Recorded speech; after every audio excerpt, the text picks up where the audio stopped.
Good morning and welcome to a daily dose of good news on Thursday, July the 2nd. With you on a sunny July morning.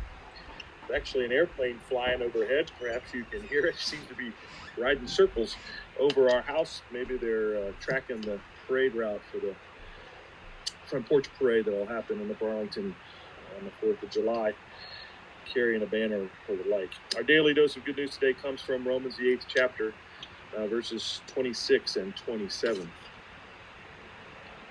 Likewise, the Spirit helps us in our weakness, for we do not know how to pray as we ought. But that very Spirit intercedes with sighs too deep for words. And God, who searches the heart, knows what is the mind of the Spirit, because the Spirit intercedes for the saints according to the will of God. Here ends the reading.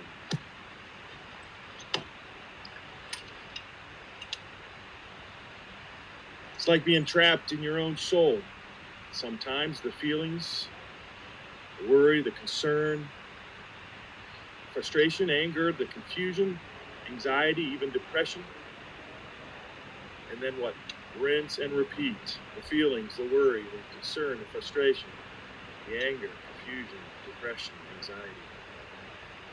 And rinse and repeat. Quick little off-topic side note. That last line, rinse and repeat. Ever since 6th grade health class, when I was embarrassed into showering daily rather than bathing weekly, it has been my practice to shampoo, rinse, and repeat. When I tried to make some ironic joke about that line a couple years ago with the 4 people in my house who have longer hair than me, they looked incredulous and asked, "You don't really do that, do you? Just a way to sell more shampoo." Well, whatever the case, I still do rinse and repeat every day. Something about another saying involving old dogs and new tricks, I think. As I think about being trapped in our own souls, I'm also not quite sure that line, rinse and repeat, really works there either.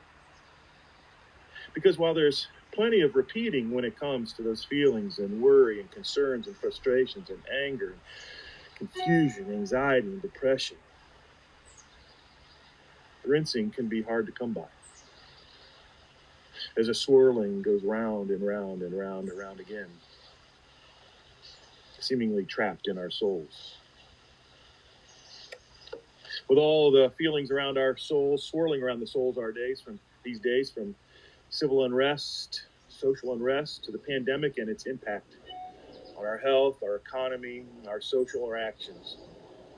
Swirling round and round and round. I mean, it's taken our parish health ministry team 2 solid months of planning so that we can gather anew for worship this Sunday as safely as possible.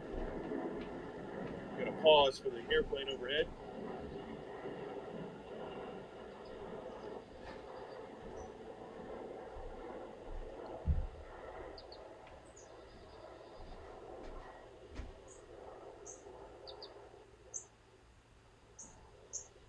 And those questions, frustrations, concerns, anxiety swirling round and round, making seemingly decisions much more complicated.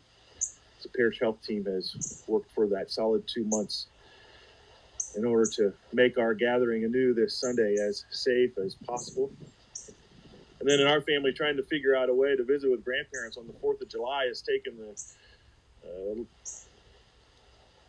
another constitutional convention to figure out how do we do it. Do we go out or do we stay in? If we go out, how safe will it be? Will everyone be wearing masks? And then there are those big civic and social questions. What's my role in helping to reconcile race relations? What's my role in supporting law enforcement and helping to hold them accountable in appropriate ways? And the questions swirl around and around and around. When today, God, through the Apostle Paul, rinses our trapped souls. The Spirit helps us in our weakness. Even when we can't even find the words to pray, that very Spirit intercedes with sighs too deep for words. Always love that line. The Spirit intercedes with sighs too deep for words. And God, who searches the heart, knows what is the mind of the Spirit, because the Spirit intercedes for the saints according to the will of God. Friends, the Spirit knows all that swirls within your souls. In fact, the Spirit swirls there with you too, and then intercedes to God on your behalf. I pray that you find peace in the Spirit's intercession for you, that you find peace praying regularly the words given to you by the Spirit through our Lord Jesus Christ. Those familiar words, our Father in heaven, hallowed be your name. You know the rest. I pray that you find peace, perhaps even in the spiritual practice of journaling.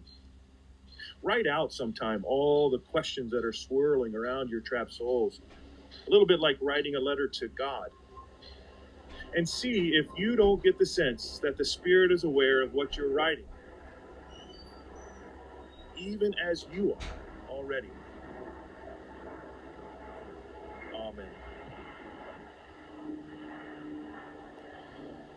Continue to pray for Diane Whalen and Alice Larimer for recovery from their leg infections. And I think you've heard too by now, perhaps, of Gail Svensson at OSU Hospital for a variety of health concerns, that she might be well. Remember Dale at her side also.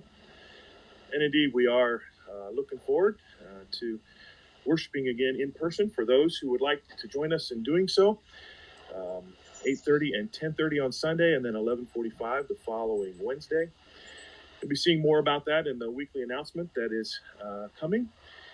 In that announcement, we're going to include a link to a test video of the new equipment we have in the sanctuary for the live stream that we'll be providing from each worship service from now on as well.